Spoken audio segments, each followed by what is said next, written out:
به نام خدای بخشاینده مهربان. بسم الله الرحمن الرحیم.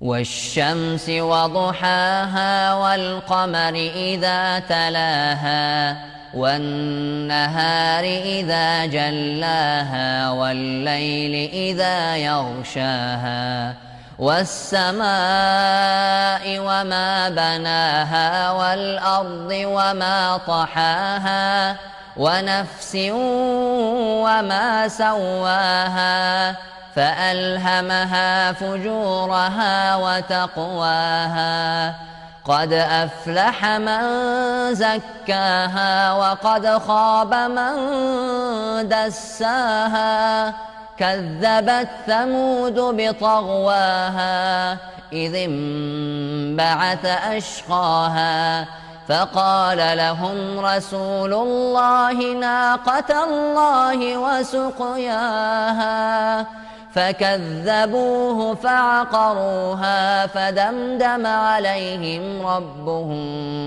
بذنبهم فسواها ولا يخاف عقباها.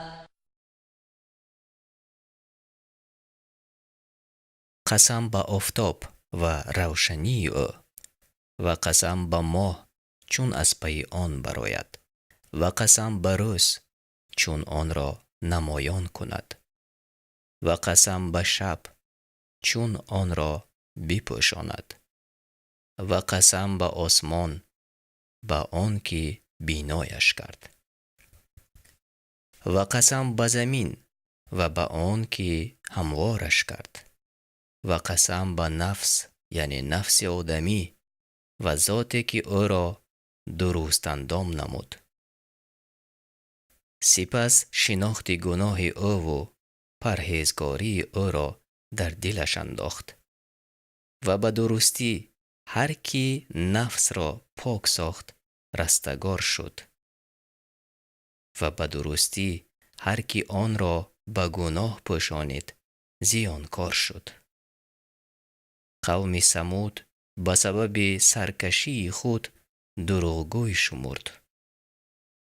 وقتی که بدبختترین آن قوم به کشتن ماده شتر برخاست، پس پیغمبر خدا به آنها گفت ماده شتر الله و آبخورد او را بگذارید.